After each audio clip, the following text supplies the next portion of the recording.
Hello,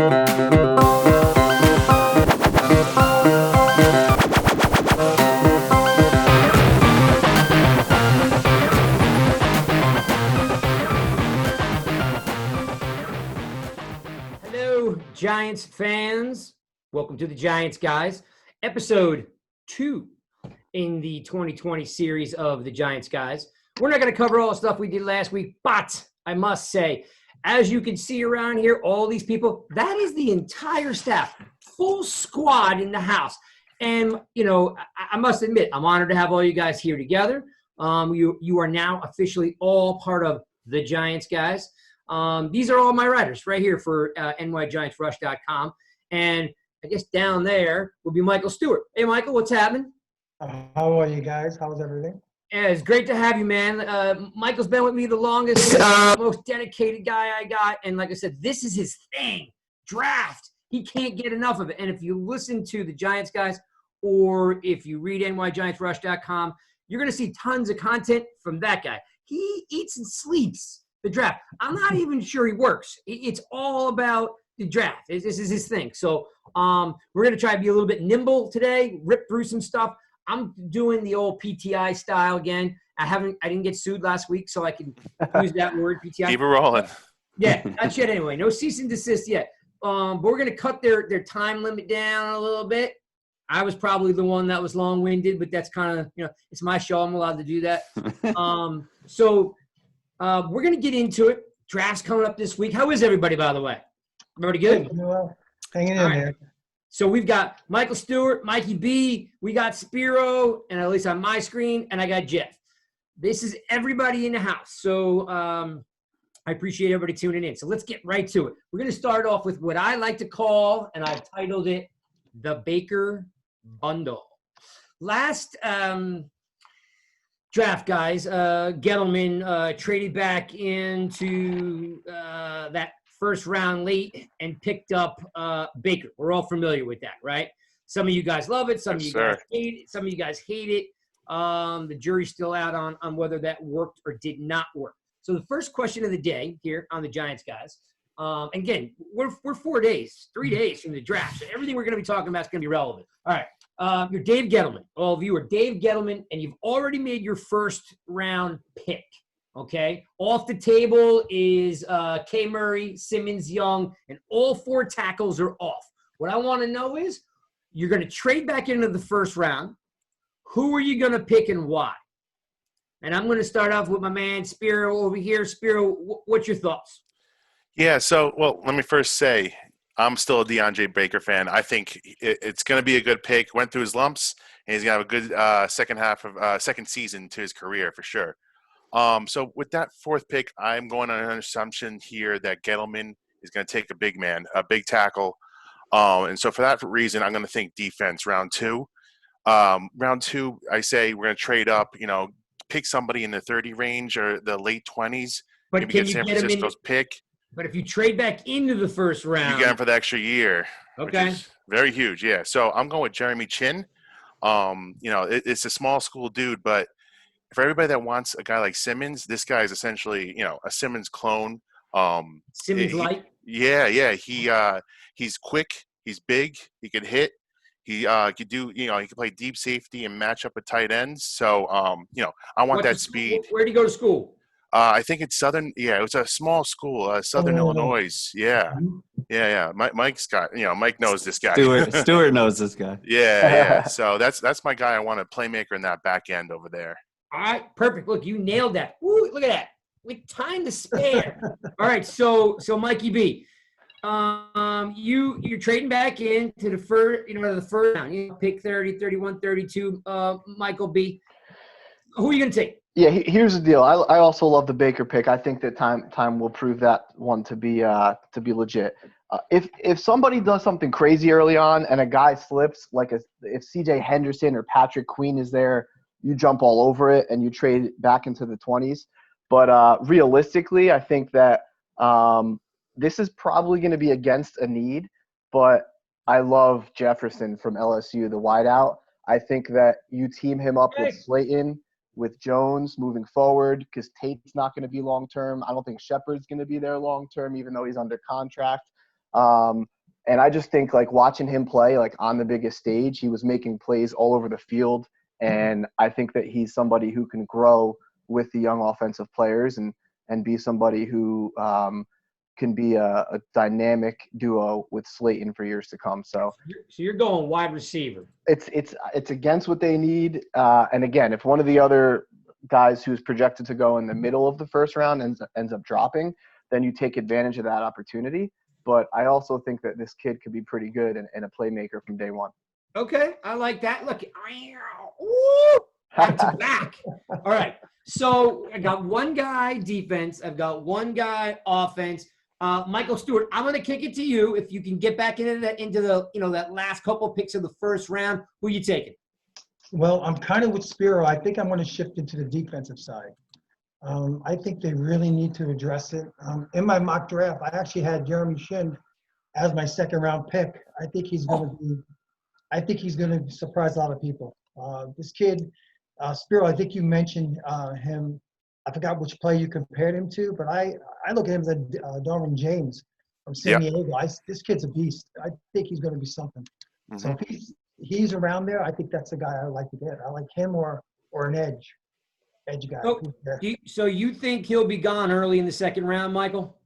I have a feeling he's going to be. I think there's at least 40 to 50 guys, 40 guys to 45 guys who are first round talent. So I really think in that early second round, you're going to get a first round talent if you don't trade back in. But if you do, since we're playing this game, I think a guy like Shin or a defensive edge guy. I know the Gross Martos doesn't fit our defense right now, but a guy like that. If there's maybe a linebacker drops a little bit, like Murray, that's another guy you want to look at. That's what I would go defense. 2 votes for Chin? Oh, wow. Okay. I love it. All right. So, Jeff, what? And by the way, time again. You guys are spot on. Jeff, what do you got? I'm assuming you're going to buck the trend and give me something different here. Come on. I am going to do something different here. I'm going to play out 2 quick scenarios for you because we don't know what they're doing with that first pick, right? So no, we don't. All we know is in this scenario, the tackles are off the board. K. Murray's off the board. Young and Simmons are off the board. Okay, so let's say Giants go Simmons at 4. Then I like us jumping back in. Josh Jones, tackle out of Houston, 6'5", 320. He's tough. He's relentless. He's nasty. And he's kind of raw, so I like that because you could probably grab him second half of the first round, and then coach him up. I love our coaches. We talked a lot about it last week. I think we have the right staff to coach up that kind of raw talent with that toughness, that relentless power that you can coach into a really good pro. So I like that. Let's say we take one of those big tackles with that first pick. I like us jumping back in, getting that balance of offense and defense. Clavon Chasen. He's an edge / linebacker out of LSU, 6'3", 250. He's an active guy. He's almost like not quite Simmons body type, but you can kind of coach him, put him all over the field. And again, with our staff that we have, they'll figure out where to put this guy. So I like those 2 scenarios. I really like us leaving day one. If we do jump back in, getting an offense and a defense balance there. We'll feel real good about that. Man. Good call. Right. See, Can I throw a curveball at you? Sure. I looked on the internet today. I saw an article where if the Giants did not trade back in the first, there's a rumor that they could trade back in the second. Because there's a big gap from 36 to 99. Yeah, agreed on that. Huge. Yep. Yeah, and there are some teams that they might have a partner to dance with there, and they can get like 2 picks in between to get like a Chase Claypool, let's say, who would never make it by 99. Yeah. No, yeah, Claypool. So that's another scenario that could be played out. I saw you tweet that out about an hour ago or something, and it that has a lot of It makes validity sense. to it. Yeah, a lot of validity to it. I'm going with Epinenza. Is that am I pronouncing that right? Good call. Good call. Because here's the thing. He reminds me a lot of Kerrigan. He's got a little bit of Joey, not Nick, but Joey Bosa in him.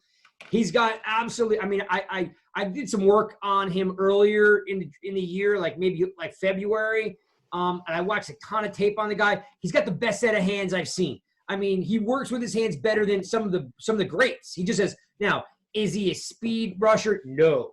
He's strong. He plays with a great wide base. He can definitely take on a double team with no problem, but his hands are fantastic. I think that he's a guy you could coach up. You could teach him a second move, like a swim move, or maybe to dip the shoulder a little bit. But listen, we already know the kind of athletes that Iowa puts out. They put out some great football players. If you were going to dip back in at 31, 32, he would be my guy. You would solve your edge issue. Two, he's what I call a football player, like a Landon Collins guy. He's a football player. He's not a diva. You're not going to have to worry about him being overweight. I mean, he loves football. See what Samoan, part Samoan. They churn out some awesome football players. So yeah. And now I understand the knock on him was that the combine. I think he only did. I think he only repped out like 225 15 times, but that's okay. Put him in an NFL training program. They're going to put weight and strength on the guy. Yeah. You can't teach what he already knows, and that's great hand play with a great wide base. He's never lunges. I think he's a perfect fit for what we want. The only thing would be is he reminds me of a 4-3 DN, and we're not running that, but that would be my guy for dipping back in. So I Nice like one. that question. I think you could play him inside a little bit too. He's a powerful guy. You could play him at That's D a good- end, good boy. D tackle, That's everywhere. a great call. That's a great call, especially if Mm-hmm. guys like Hill or Tomlinson didn't get a contract and come back. Yeah, absolutely. Yeah, Another good question to have. Mhm. yeah, exactly. That's next week. Spiro, that's a great plug. All right, so let's keep jamming, right? We good? You all right there, Mikey B? Golden. all right, so we're gonna call this one, and this is actually my favorite because I love this stuff the week before the draft.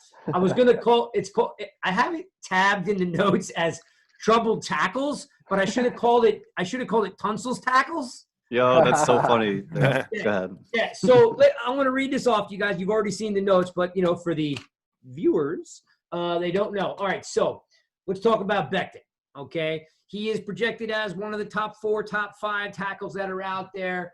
Let's just go through what's happened since the combine, okay? And it'll be real quick. One, broke yesterday that he failed the drug test. Does not say PEDs, doesn't say anything what it is. If it's marijuana or not, nobody knows. And truthfully, I don't think anybody cares.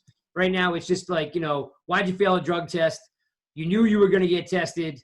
Put your best foot forward, do the right thing. Second thing, he did not perform any of the agility drills at the combine. Okay, so we don't know what his 3-cone is. We don't know what his lateral movement looks like, right? Third thing, he's 6'7", and he's 364 pounds. Now, It's a big man. yes, and he's a big man, and and don't take this wrong if you guys want to jump on me for this, it's okay. I don't want to hear anybody tell me he moves like a guy who's 280 pounds. I don't want to hear that, because at that kind of weight, if you're not on him, that guy's going to be 370, 80, in I think he was pushing 4 bills at Louisville. you know what I'm saying? Like I don't want to draft a guy, who's one, I don't know what he can do from an agility standpoint. He just failed the test, and the guy likes to eat a whole lot. So I'm thinking, that there's something we can talk about there. My question is to you guys is, he's 40 pounds heavier than Solder right now. Okay. And just as tall, right? And just as tall. Yeah. So the question is, to me, red flags are red flags. So the question is, and I'm going to start with you, Mikey B. Are you drafting him at 4? Let's hypothetically say you have the pick of all 4, and again, he might not be the best of the 4, but who knows what teams do? Are you picking him at 4? And does any of those reasons I gave you bother you? Not touching him. Personally, I think that he's the biggest boomer bust. He could be Jonathan Ogden or Eric Flowers, and we're not in a position to make that kind of gamble right now. No. In addition, I don't care about the drug stuff. Dan Marino, there were questions going into the draft with him and drugs, right? Like how'd that turn out? Like that doesn't bother me one bit at all. But as far as like the risk of taking him, I just don't believe that it's worth it, and I would not take him with that pick. All right. That was pretty easy. Spear, what do you got? I mean, Mike literally stole the words out of my mouth. That's exactly what I had written here. I was iffy on him to begin with. Right off the bat, I know it's unfair, but us Giant fans get the Eric Flowers nightmares right off the bat. Gettleman needs to hit a home run, a grand slam, like out of the park with this number 4 pick. You cannot take any kind of risk you can't take this big of a risk at this point. It's a make or break for Gettleman. His job's on the line with this pick. You don't go down swinging with that big of a high ceiling, but such a terribly low floor on that kind of guy. You can't take that risk. Okay. What do you got, Jeff? Yeah, I agree with the guys. I mean, there's kind of 2 semi-red flags here, right? The size, he's enormous, absolutely enormous. So like injury concerns, anything foot, ankle, or knee, that's a lot of weight on that injury, right? I'm only 180 pounds, so if I roll an ankle, it's not a big deal. This guy, that's a lot of weight, man. That's going to take a while to heal. It's not for me. I'm staying away. I mean, the drug thing too, this is like Laramie Tunsil all over again. I thought the Giants were lined up to take the guy, and then he's smoking a bong on TV all of a sudden. You're like, what just happened? Not for me. The Giants are trying to build the right culture. I don't think they'll go this route, so it's a pass for me too. Go ahead, Michael Stewart. You're up. Okay, first of all, to me, this is the toughest pick in Gettleman's career. Obviously, Spiro touched on his job's on the line, and he's got to get it right. I would never draft him at number 4. He was 4th on my list for the top OTs. So using a 4th overall pick on him would be crazy. Too risky, yeah. Yeah, risky. He's a project in my eyes. They need a sure thing, and nothing's guaranteed in life, but he needed a sure thing. So I don't really see 3 players that they're going to pick with that 4th pick if they stay there. Yep, I'm totally with you. My thing is, you're right. PEDs are one thing, if he's using recreational drugs. I mean, the NFL does turn a blind eye to that stuff. It's still to me a red flag. Like, how many red flags before we say maybe we can go somewhere else? So I'm definitely not picking him at 4, which leads me into our other troubled tackle, which is Willis. Scored a 9. Hey, look, 9 on his Wonderlic test. Now, I was not aware, that you can get a retest on the Wonderlic, but so he gets a 23 on his Wonderlic. I don't know. Someone tweeted me that he was, a fantastic student in college. He had a great, academic background. So, maybe he didn't take the Wonderlic serious or whatever. So I'm going to start out with you, Jeff. What you put any stock into this? Because I will say, just before I give it to you, as the Wonderlic test could be something that's outdated or not, but you know what? It is a staple on how people think, how people work. Can they process quickly? And to score a 9 is either A, you literally closed your eyes, because I think you get a 6 for just writing your name on the top. So You stole my line. No, I'm with you. It doesn't scare me away. I mean, it is a test, but it's like a standard written test, right? Like, these guys are football players, okay? The NFL, they're not putting stand-up citizens or scholars. They don't reward that kind of thing. Like, can you play football? And this guy can play football, and I looked into it. How much does this work with other players? Well, Frank Gore scored a 6, right? And he's only rushed for 15,000 yards, and he's going to the Hall of Fame. So I don't put too much stock into this. Ryan Fitzpatrick scored a 50 out of 50 on this. He's a brilliant Harvard guy. It doesn't make you a phenomenal pro. It is one element, but it doesn't scare me away. I like this guy over the last one we just talked about. This isn't as big a red flag for me. I like him as a prospect. I like what he can bring, so I'm good with it. Would you take him out 4? Would you take Willis at 4? I'm okay with it. I'd be okay with it. The test wouldn't be the reason I'd be upset about it. Okay, go ahead, Mikey B. Yeah, well said. I think that when you look at the Wonderlic first and foremost, I put stock into the quarterback position, taking that, and that's it. And really only if they bomb it, because I can't go back in history and look at many stud quarterbacks who have bombed that test. Whereas on the other hand, as you just alluded to, there have been plenty that have done really well on the test that haven't been good. So the test doesn't bother me one bit. I think he's a football player. I think he's going to be a very good pro. So my reasons for not taking him at 4 from our last week's conversation are all because of the boy at Clemson that's going to, I think, come to the Meadowlands and get MetLife riling out. So those are my reasons for not taking him at 4, but nothing to do with the Wonderlic test. So if Simmons is gone at 4, is he your first tackle off the board? It's close. It's between him and Thomas. Okay. To me, it's Go 1 ahead, and Mike 1A. Stewart. What do you think? Well, again, I don't take stock in that test. I think that Kid Wills is a player. He played actually the blind side for Alabama because Tua was the left-hand quarterback. So he has great feet. I watched today with Sean O'Hara talking about him, and he said he had sweet feet and nasty hands. Mhm. We talked about, and he's probably overall the better of the 4. But that wasn't my pick in my mock draft. But would I pick him at number 4? That's a tough call to pick somebody at 4, a tackle. If you have a chance to trade back, if you don't have a chance to trade back, I have no problem taking a tackle, him or my other one, the kid from Iowa. Wirfs. Wirfs, yeah. Yeah. Go ahead, Spare. What you got? Well, I echo what these guys are saying. 0 issues with the 9 on the Wonderlic. You see countless players that have gotten less that have succeeded. You can see both sides of the spectrum. You got high Wonderlicks that fail in the NFL very quickly, and you got low Wonderlicks that succeed in the NFL and go on to have 15-year careers. Personally, I don't give a damn about this test because there's too many things going on draft week. You got to focus on this, that. You got your pro days. You got all these other things you got to do. The last thing you're thinking about is a Wonderlic when it pops up on you. That's why on the retest he scores a 23. Like I said, personally, Will's worse are my 1A, 1B. Doesn't matter which one they took. And to me, I can care less about what the score is here. Yeah. For me, you don't need a genius to be a good right tackle. Yeah, no, I'm with all you guys. I think you guys all nailed it. What Mikey B said is, I think, most appropriate is we're not talking about a quarterback here, are we? Right. Right. And that goes a lot into that decision. Like I said, I don't know if I was leaning on Thomas a little bit too, Mikey B, but either way, he's going to be a good ball player.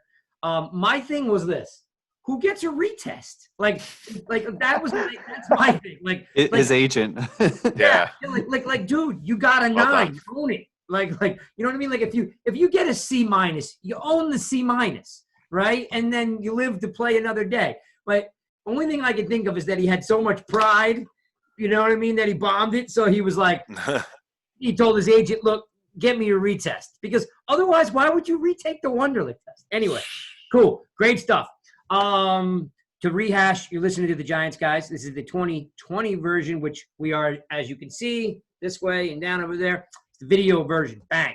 We'll have this posted up sometime, I don't know, Tuesday, Wednesday. My man Jeff over there's he's doing the operation technical side. But we appreciate it. Hey, nygiantsrush.com. You can find all these guys there. Please support them. Follow them on Twitter. They're constantly pumping out great content, creative, especially in season. When it's off season, we're a little bit slower, but support them, follow them, have some good conversations with them. And as I said last week, leave me alone. You guys make me crazy. I love all you. Look, I got 5,000 followers. I love every single one of you. No, there's one guy I don't love, but the rest of them, I love you all. But support these guys. Follow these guys. Bother these guys. You guys make me crazy. You guys absolutely make me crazy. I'm always there for you. Always there for you, Craig. Seriously, you know what? Sometimes Spirit knows. Sometimes I just kick it over to him and be like, "Yo, can you guys deal with this?" You have done that. You have done that before. We got your back, man. Don't worry. Yeah. Some days I'm just like, oh, I can't. You tag me and you're like, someone else take this. I can't anymore. It's all good fun. Tag someone else in. I have to. Like, I had one guy, and I don't want to get on top, but I had one guy last week. Every day, 6, 7 a day on how you got to take a tackle. I was like, look, why are you telling me? Because no matter what I say, it won't make a difference. I'm not influencing you at all. I'm not changing your opinion. You're not even agreeing to disagree. You're just barking at me. You're killing my timeline. I'm like, please. Yep. Just go away. Yeah. Listen, I'm cool with all the passion, man. But like, like, if I can't get along with somebody, I'm like, hey, man, we'll agree to disagree. It has to. That's what you just have to say at some point because there's no point in going back and forth. You're not going to convince somebody. Yeah. Yeah. I got good followers. They're all good people. Some of them are more manic than some. No of them wins on Twitter. No wins on Twitter. No, yeah. More No. good than bad though. I had one guy said to me, "Man, I listened to the podcast. He's like, I agree with like 90% of what you said." I was like, Huh. I was like, send that man a T-shirt. That's All what right. So, Baker Bundle, troubled tackles. By the way, Tunsil never failed the test. It was just a photo for the record. Just wanted to Sorry, put Joe. that out there. Tunsil It was a not- video. It was a video, wasn't it? Yeah, it was a Yeah. But somebody in his inner circle popped him on draft day. I'm just saying that he didn't fail a test, though. right. It's true. For all we know, he never smoked a thing. I mean, Could've we been even know it was tobacco. him. Like you could hardly tell who it was. with that Yeah, mask right? on. All right, so let's talk about the safety dance. That's an 80s reference. Mike might know that. You guys are all a lot younger than us. All right, safety dance. The Giants only have Jabril Peppers, Sean Chandler, Julian Love, and if you want to count Nate Ebner, because he's mostly a special teams guy, but we'll count him for this conversation. You only have four safeties on the roster. One of them's a special teams ace, right? Sean Chandler's had a little bit of an up and down. He's more of a sometimes maybe he's a dime. He's more of a dime guy, nickel if you need him, right? But more of a he's not a base defense guy. He's not going to start the game for you unless you're in a desperate need. What do you see the Giants doing at safety? Because I wanted to ignore this position from the standpoint because I was excited about tackles and linebackers and stuff like that. But we can't ignore it. I mean, you can't go into camp. And in fact, I'm going to go as far as this. And you guys you might remember this. I know, Michael, you definitely remember this. 6, 7, maybe 8 years ago now, Jerry Reese went into camp with two safeties. Was Phillips and someone, trying to think who.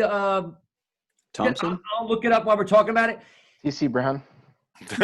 Well, that's where I'm going, Mikey B. So they had to sign C.C. Brown he was working at ShopRite, and then the other one was Aaron Rouse. So we signed two safeties off the street, and they were horrible. Terrible. So absolutely horrendous. So my question is what are we doing at safety? Because as we just saw with Curtis Riley back to back with Bethea, we can't have it. I love Julian Love. I mean, nobody knows that more than Jeff. You know how much I love Love, but he might be more of a slot guy. You know what I mean? He might be corner slot. I don't know if him and Peppers can be strong and free. We talked a little bit about this last week. I'm going to kick it off with you, Michael Stewart. What are we doing at safety? I'm assuming we're drafting one, but what do you think?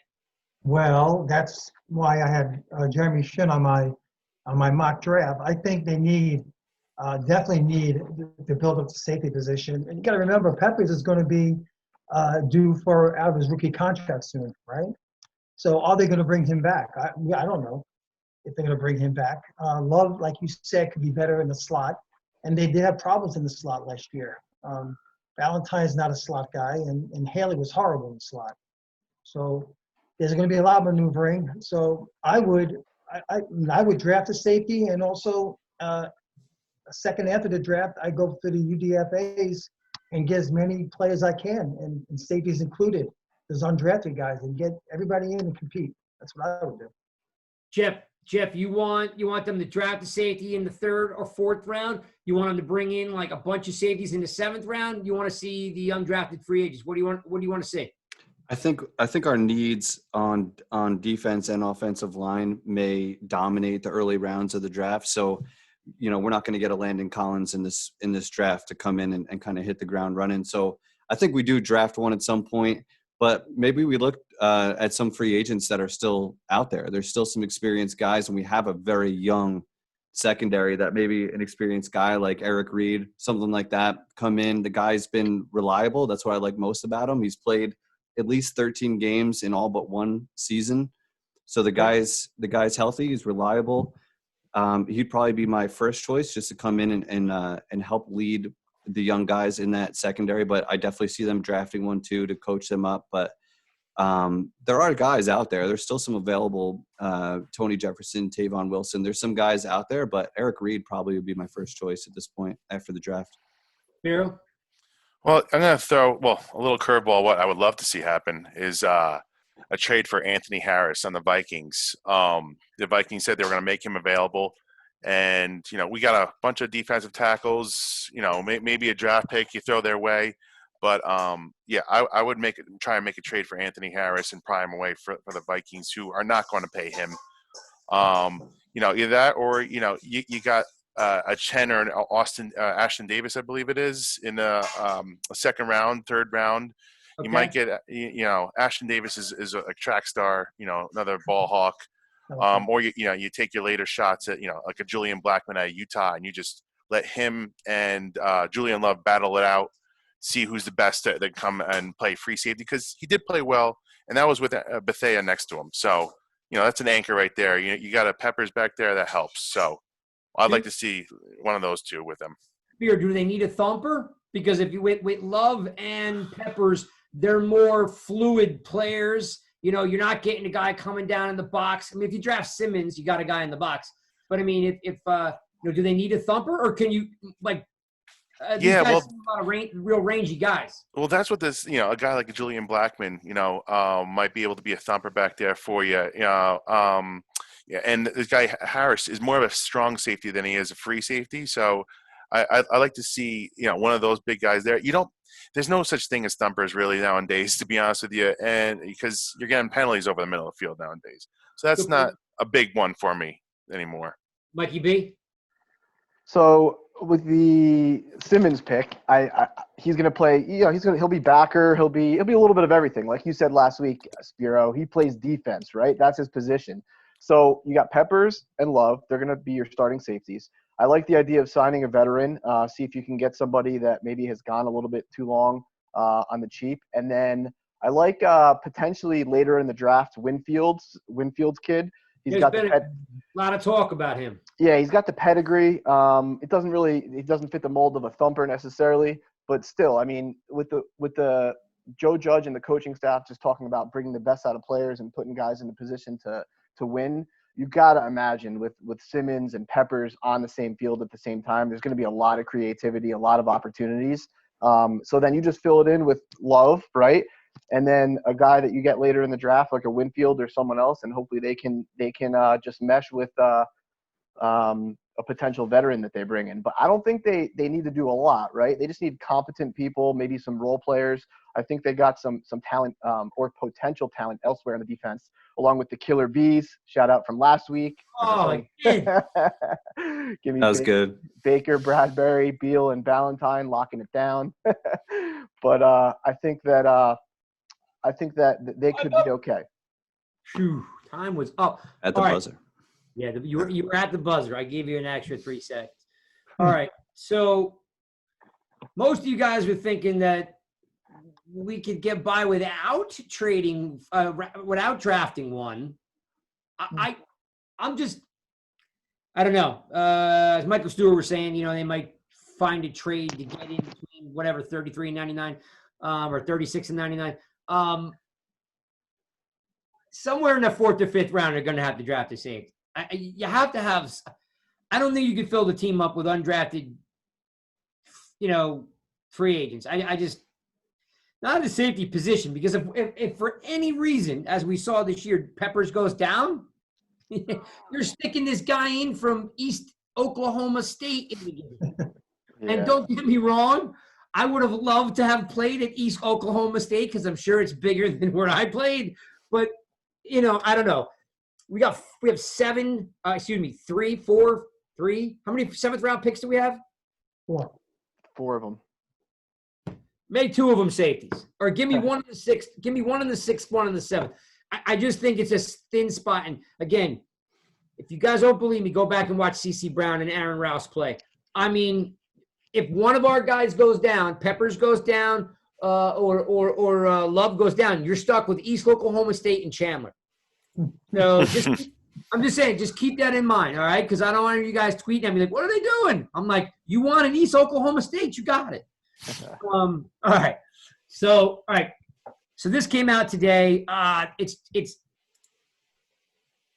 killing me. Me too. It's killing me. But Jeff, it might be killing you and me for different reasons. Because you guys are you know why you guys are good? You're patient and you're tolerant. I'm neither, because you have little kids. When they get older, you will not be patient or tolerant. So for right now, the rumor for all you Giants fans out there in Giant Land, you're listening to the Giants guys. And I don't know, rumor, what came out, I had a couple conversations on Twitter about with a couple folks. Evan Ingram, rumored. San Francisco wants him, talking about a draft day trade or sooner. I guess I got a lot to say on this thing because, you know, and I love Jeff always picks up on some of the subtle, not that I do a lot of things subtly, but Jeff picks up on some of them, like the put love in hashtag and my hate for Vernon. Well, this is my newest pet peeve is this specific topic. So let's talk about Evan Ingram. Is this smoke screen? Is this draft week smoke screen? Is he going to get traded? If he was, why would San Francisco want him? And Jeff, like I said, I'm going to start with you because again, we might have difference of opinions, but I'd love to know where you stand. Yeah, I mean, the Giants are kind of in a weird spot on this one because as fans, you root for him. He's a homegrown guy, so you want to see him do well. And he's such a weapon, right? Like you've seen what he can do. But he's too small to play tight end, and he's not quite the route runner to be a wide receiver. So you knew what you were getting in the beginning. They thought he would improve as a blocker, and he did to some extent, but he's not going to stand up and create running room. He's just not that guy. So it's a problem. I don't know if he ends up in San Fran, but I do think the Giants are shopping him. I think if they get the right thing, they probably will deal him. But he's such a good weapon, but his health concerns are both for the Giants and whoever the buyer is, right? So I don't know how much you're going to get for selling a guy that cannot stay healthy. He can't be reliable, but you know what a weapon he is. So if there is a team that maybe they have a stud tight end already and they want that extra weapon, he could fit in there, but he's not a primary tight end. Like I like Caden Smith as a project to build up into that prototypical tight end nowadays who's big, he's athletic, and he can stand people up and he can block.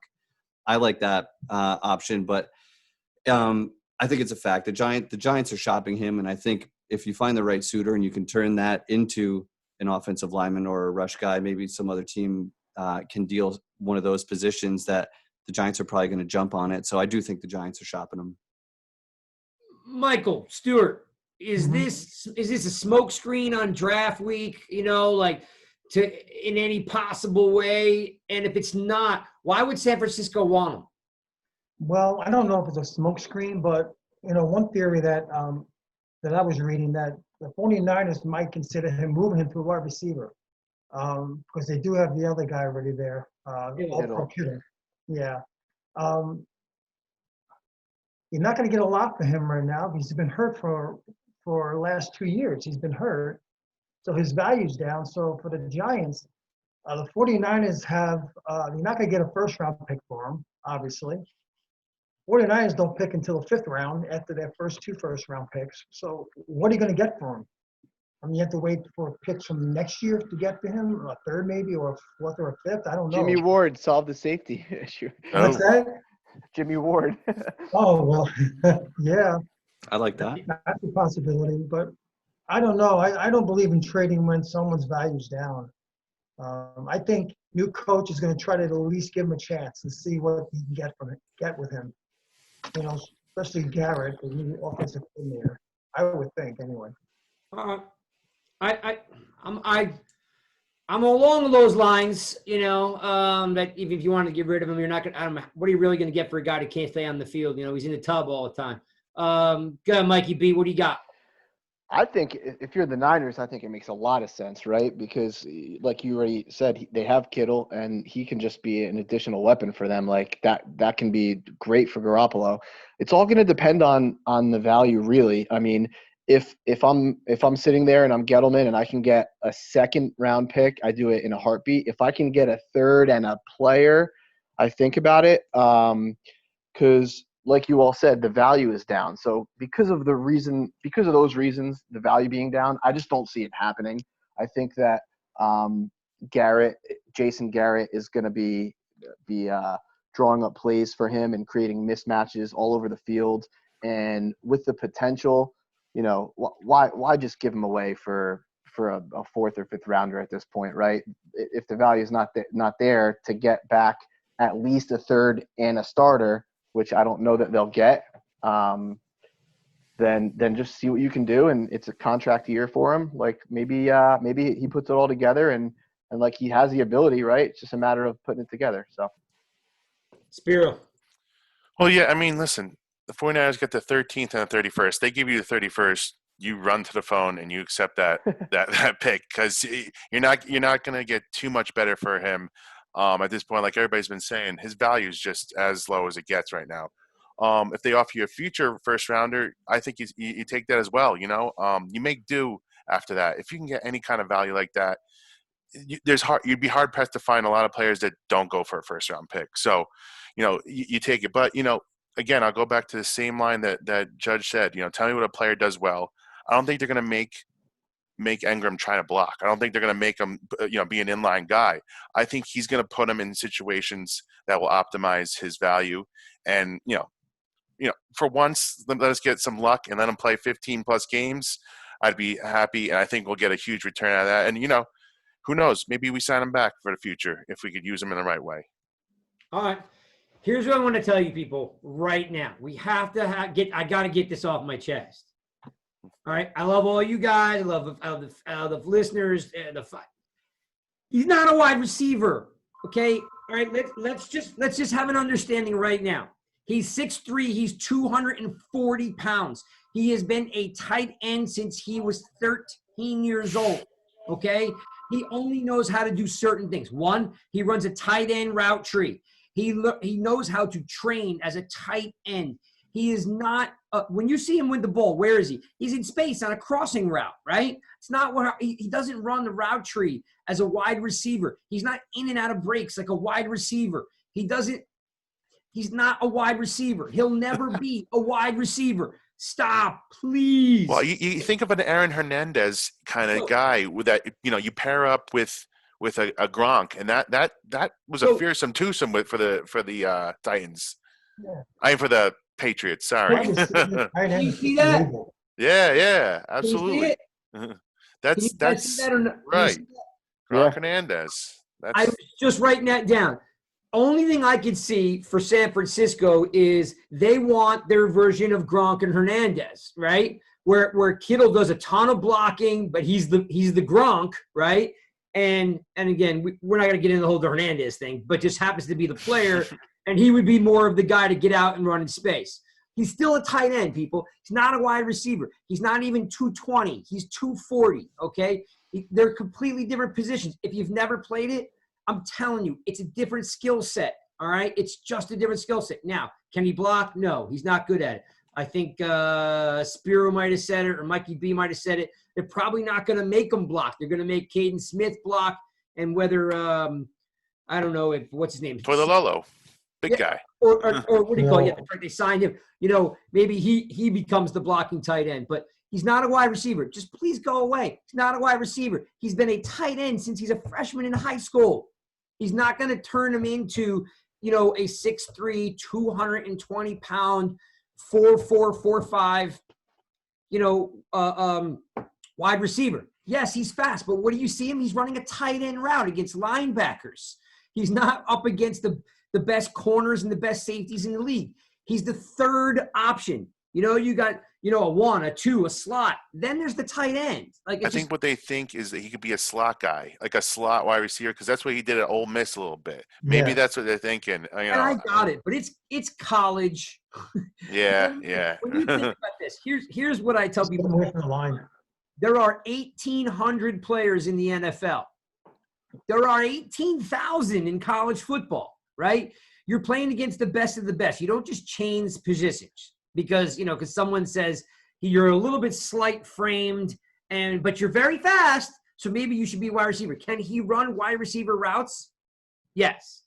Can he add a part of the tree on certain rubs and stuff that he can do? Yes, but he's never going to be your number 2 wide receiver in a slot. Like he's not Victor Cruz. He's not going to be Shepard. He's not going to be any of those guys. So please stop. Okay. We got through everybody, right? Yes, sir. That's why I was kind of ranting there. You couldn't wait to get off on that one. Man, I was like, people drive me crazy. I mean, first of all, the guy's in the tub all the time. I really love the player. I didn't think it was the right pick at the time, but like I still like the guy. I still hoping that coaching can find a way to keep you. Listen, do yourself a favor. Go out there and look up the new strength and conditioning coach for the Giants. The dude is insane. Haven't watched the video on this guy, Spiro. Have you seen it? I haven't seen it yet. No, I gotta peep this Do guy. yourself a favor. It will be the most entertaining video you've ever seen. He's got his shirt off on game day. He's doing jacked up. He's a holdback guy. Exactly. Good. So he may find the magic silver bullet to help, or the magic potion to help Ingram stay healthy. He may have a breakout year. Like Mikey B said, Carter's getting an 11.5, 12 sacks or something crazy. Ingram may break out and have 1,000 yards. I'm not betting that. I'm not going there. He will. All right. Let's get into listen, you're listening to the Giants, guys. We're trying to do an hour show. We're a little bit up against that now. But thank you for, again, reading the site. Make sure you support these guys here. We'll go through their Twitters when we're done. And what we got coming up on draft day. I got a blast from the past, and I got a bonus round, which is not in the notes. Throwing curveballs here. Love it. I was never good at the curveball. I could throw some knuckle, no curve. So it's more of a knuckle. All right, so blast from the past section. And Michael Stewart, we're going to start with you because you weren't with us last week, and that was my fault. That's when I realized after all these years you weren't following me on Twitter. But we're good now. My writer for 5 years is like, Santucci's so manic, I'm not following him on Twitter. All right, ready? I love this part. Blast from the past, go. I want to know your defensive Mount Rushmore, Michael Stewart. Time's yours. For the New York Giants, Lawrence Taylor, Harry Carson, Michael Strahan, and my fourth one would probably be, are we going Giants way back, or are we going Giants a lifetime? You can go whatever you want. It's you're carving this out of stone yourself. So go. Go way back. Oh my gosh, way back. You have some talent back in those early Giants. Sam Huff. I'll go Sam Huff. Solid. I like it.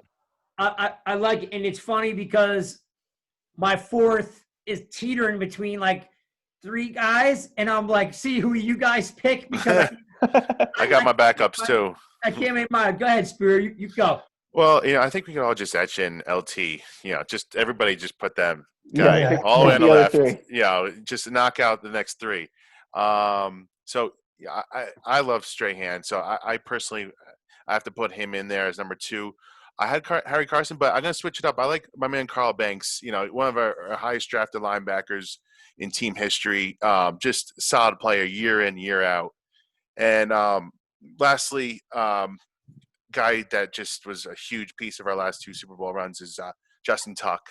Played inside, outside, consummate professional. Just such a great Giant and loves being a Giant, while he was on the field and off the field after retirement as well. So that's my fourth. I'm going to go JT. Okay. Mikey B, what you got? So LT and Strahan, they came right, they were easy. They're 2 pillars, right, of this franchise. A funny story I thought about Harry Carson. He's not on my list, but real quick, a funny story. I met him when I was young, and I didn't know who he was. I was a little kid, and I was on the elevator at some Giants function at the Meadowlands with my dad. I got off the elevator. My dad's like, "Do you know who that was?" I was real young. I'm like, "No." He's like, "That was Harry Carson." He's like, "He's pissed off. You didn't know who he was." That's So, great. Anyway, That's we're going LT Strahan. I had Sam Huff too. I didn't want to, miss out on. He's like, I better throw an old dude in there. one of the all-time greats. And then I'm going this. I'm going to get laughed off the panel Wait. for this. Oh, laughed? I'm But the- already laughing. You didn't know who Harry Carson was. At my fourth one, I'm going with none other than Bill Belichick. My man's got a game plan in the Hall of Fame, a defensive game plan in the Hall of Fame from the Not bad. 1990 Super Bowl, where he devised a plan that put to sleep one of the best offenses ever at that point, and really revolutionized him and LT revolutionized the way that people play defense. So Why do I not hate that? He grew up with the Giants, man. He cut his teeth with the Giants. Can't hate on anything with Belichick. He loves the Giants. You can tell. He prefaced that I was going to have some pain, and I don't hate that at all. In fact, I give you credit for being creative. Thinking outside the box. It was a classic Michael B. hot take. That's what it was. You know what, Mike B? I think you found your calling, man. Yeah. I might have to strip Java from Jones from you and just give you hot takes, man, because you got the hot takes. Go ahead, Jeff. The obvious, right? LT. I went Harry Carson and Strahan too. So me and Michael Stewart were 3 for 3 there. And since I'm carving this out myself, that last spot is actually the 2-headed monster of Tuck and OC. Okay. Oh, I love it. Split face. It's split face, and because Two-face. I couldn't separate them. I mean, what they meant for those 2 Super Bowl runs is just going to become more and more epic over time, as Super Bowls are so hard to come by, and they won 2 4 years apart. Tuck was like that, such a hardworking, great leader, not a big talker, but a great leader on the field. OC was that home run hitter.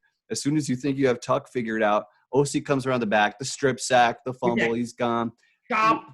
The 2 of them were such a force, man. And like, we miss that kind of talent so bad. So the 4th spot is for Tuck and OC Man. because I'm just going to chisel that thing myself. Nice. You know what's funny? And you'll appreciate this. I used to scream from my seats because you know how OC used to take that long way around all the way around. I'm like, what's he doing? He's never gonna get. Oh, nice sack. Yo, good job. I think I used to go crazy because he would take this long way around, and somehow he always got there. I was like, He made up for it with that speed. Yeah. yeah, because he couldn't tackle to save his life, but he always got there. It was awesome. All right, Such a great combo. Yeah. I'm with you because LT Strahan. I mean, you can see here if I can get it. Nice. Yeah. So there's my autographed Strahan jersey. So it's not hung up yet. I know, but Get that baby on the walls. well, so yeah. So this is my office, right? And the office is all you can't see it now, but the office is all music, right? If I flip it around, there's but the basement's being done. I got to build the bar, put all the sports stuff down here. So I have a whole wall all autographed offensive guys and defensive guys. But here's the thing. You ready? So here's my 4th guy. And again, it's not easy. So I had Huff because it was old school, but he hates the Giants because they traded him, right? Right, Michael Stewart? He hates the Giants, right? So I couldn't put his name. I can't put his name in rock if he hates the Giants, right? Fair. Banks was my go-to, right? But then I also really wanted to have some love for Brad Van Pelt and Jesse Armstead. Love 98. 98. You know, Spiro, they had 9 rounds back then. He was a 9th-round draft pick. Cut his teeth on the special teams. Armstead Nine. was? 9th Yeah. round. I still look at the number 98 and think Armstead. Oh, yeah. Yeah. So, but more or less, though, I think I loved Brad Van Pelt. Like, he was like the first guy, like, as a kid, I was like, 10, long hair, linebacker, cool, you know? But so I think I'm leaning on my man Carl Banks because I again just He's your boy. I Come hear on. He's Yeah, your yeah, boy. listen. Carl Banks is good to me. He's a great he's a great dude. Yeah, he's good. DB. All right, cool. Oh, yeah. You can't go wrong with that pick. No, he might kick my ass too. All right, so here's a little bit of the bonus round. It's real easy. Bonus round is, drafts coming up. It's 3 days away. Who you want them to pick, and who you think they're gonna pick. Start with you, Mikey B. I want Simmons. We've talked about that. I want them to take him. I got a hunch though. The more and more this thing is playing out, I have a weird feeling that Gettleman is going to trade back to the middle of the middle of the first round and snag one of the tackles that ends up falling. So that's my hunch. That's what I think they're going to do. And that might just be, smoke screens, what I've been reading and hearing lately. But I listened to his press conference or his interview the other day, and just the way he was answering questions, like in the past, the way he talked about trading back and with Barkley, and it's like, oh, what am I going to get? A bag of potato chips. But now he's like, some of the things He's he dying said. to trade back.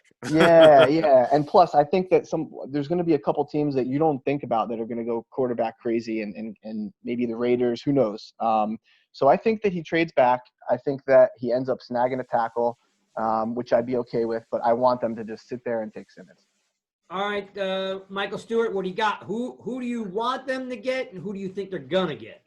Okay, well, I'll go with my mock draft, and I didn't put down any trades, even though I believe they will try to trade if they can get a partner. I have them taking Simmons. My pick would be Wirfs out of Iowa. Okay, you still hot on the lineman, right? Yeah, they got to build that line out. If they draft him, Michael, does he start at right tackle on day one? Well, he'll definitely have the opportunity. He should be. I think he's good enough, and he will start it at right tackle. Then I think he's good enough to move over to left tackle in 21 after they most likely release Soldier. So if they draft him, he starts day one, you think, at right tackle, and then a la Flowers move over to the left half next year. Yes. Okay. All right. Go ahead, Spear. What do you got? Well, I'd love for us to take Simmons. That's my where my heart wants. But my brain's telling me you can't wait till the second round to possibly get your guy later on. I know he says, I know Gettleman's talking about the depth, but I think that's a smokescreen. I think they're going, number 4, they're going right tackle / left tackle. Jedrick Wills is going to be my guy. I think he's the perfect guy between highest floor and he's still got a high ceiling as well. So you got Becton, Wirfs, little bit low floors there for me. Thomas, high, his ceiling is not as high. Love him too. Wouldn't hate it, but Wills is the perfect match, I think, and he has the ability to play both sides. And I'm going to go with that. And they have to knock this pick out of the park and give Daniel Jones protection and Saquon some holes, and Wills could do both. Yeah. Jeff. Yeah, I'm actually with Spiro on this one. I think we grab Wills there. I mean, I want Simmons, right? I want to see him in a Giants uniform, but we can't ignore the O-line anymore or put it off for another day. Like, we've got to make it a strength of this team, and Wills is a great cornerstone to start building that. So I'm good with him there. I won't be upset if we take Simmons, but I want to see us have a dominant offensive line. It will change everything, and I think Wills is the guy to get that started. So that's my guy. You guys in this offensive tackles. Go ahead, Mikey B.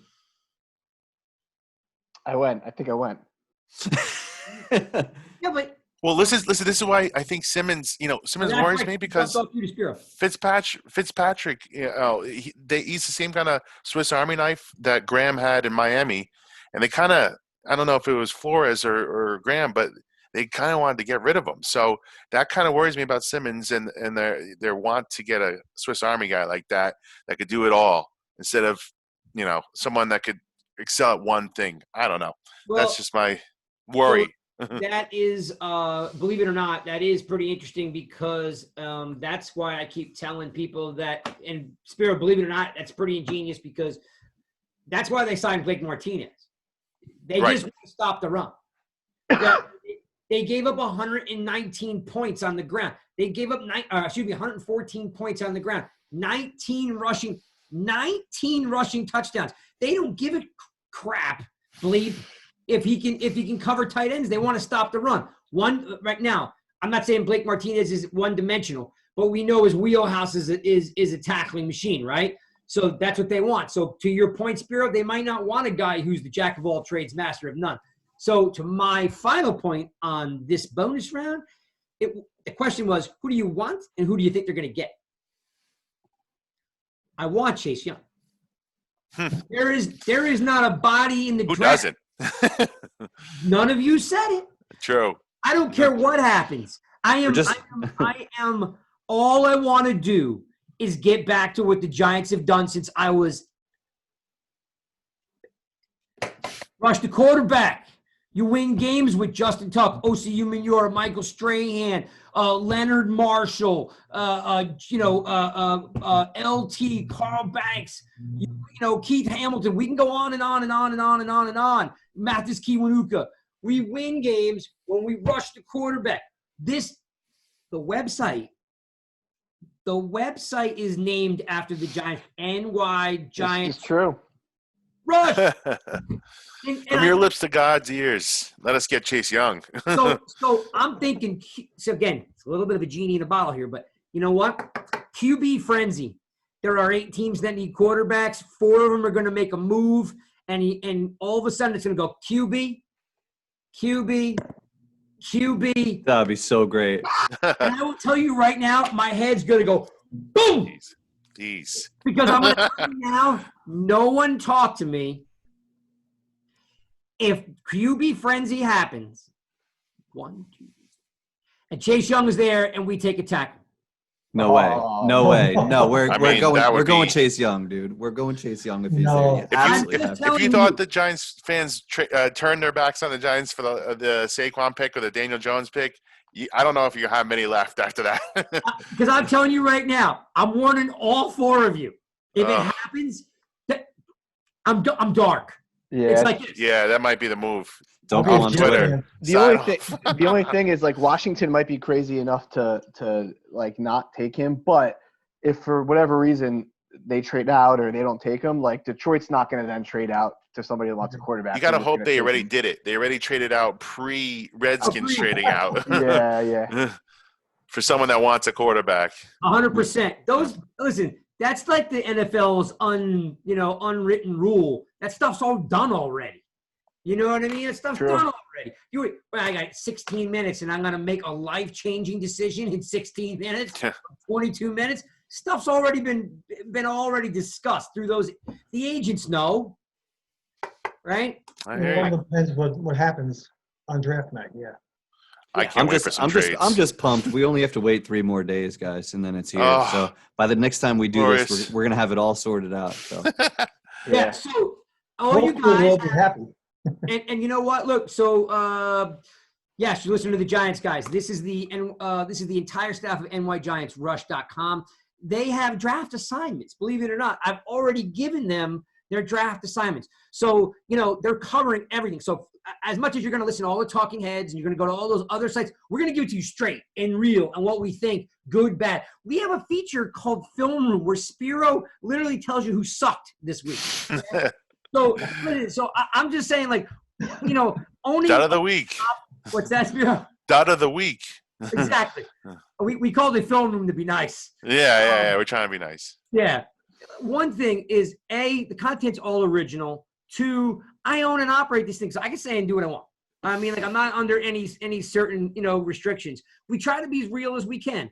So you will get really good draft updates on who they are, because I guarantee you by the 3rd and 4th round, you're walking the baby, you're going grocery shopping, you're checking if we're still quarantined for another 3 months. You're doing other stuff or trying to do other stuff. You're not going to know who they drafted in the 4th, maybe 4, but I'm totally knowing that there's a good portion of you folks that have no idea who those 3 guys that got drafted in the 7th round is. And I don't know which one of these guys has the 7th round, but I will tell you, they will give you, their college, their background, their stats, why they fit, why they don't fit, why it was good, who they would have passed up on. So please follow them, listen to them. Check us back out here next week, same time, same back channel. Let's go around real quick. If you're working on anything, hand out your Twitter. Jeff, starting with you. yeah, I am Jeff and the Giants on Twitter at Jeff Pilgrim 11.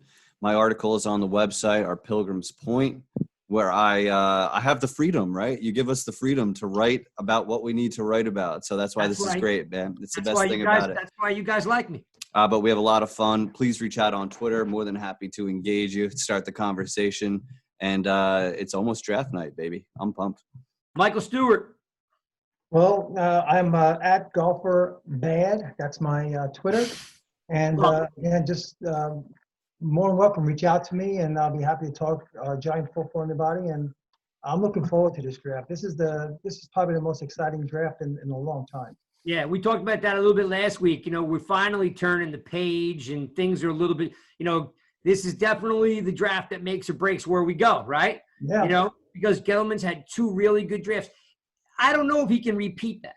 But if he can get halfway there, Better. it's going to do a lot for us, right? Oh, yeah. Can I just Agreed. make a point? Pivotal draft. All right, hot takes. It's all you, Mikey B. Pivotal. So, Mike Basile here at MJB. I'm going to be working on what the marriage of Dave Gettleman and Joe Judge will bring in their first draft together.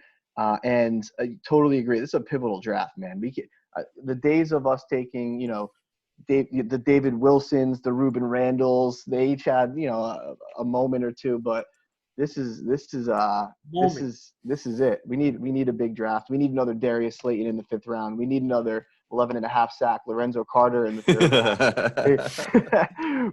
we need that. So this is a big year. You stack up a couple good drafts, and you know, in a few years we'll be looking back on this as a pivotal moment in the franchise. Oh, wait, Jeff's got something. Yeah, he's right. He wrote it down. Wrote it down last week. Who volunteered to buy him a case of wine? Oh, that was me. He'll get maybe 2 if he gets that total, man.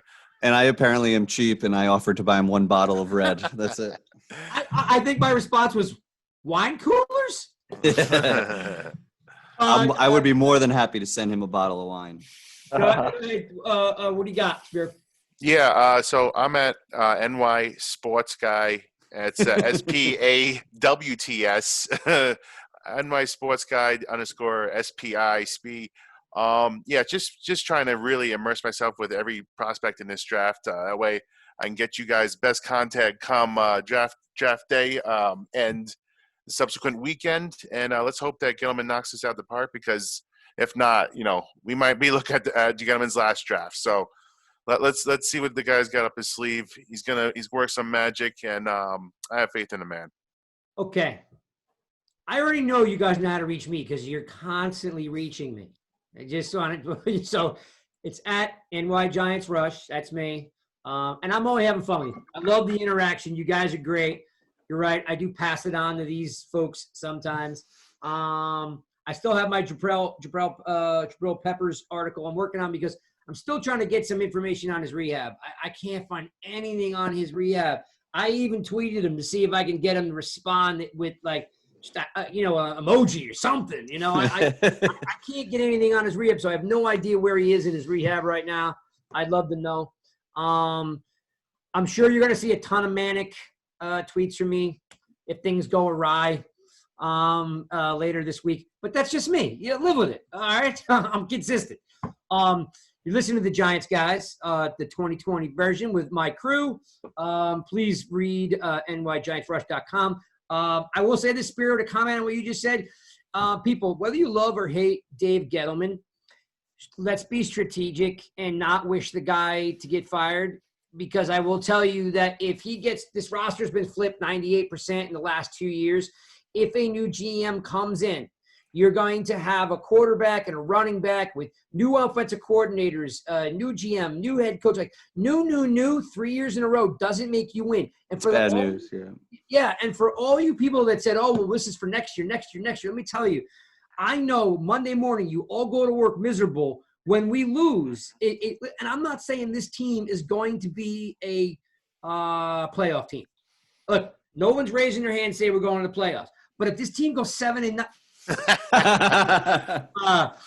that's right. If this team goes 7-9, right? We all kind of voted the 7-9 last year at 8-8 if things go well. Look, that's going to be fun. Hey, there's more playoff teams this year. Who knows? Yeah, dude.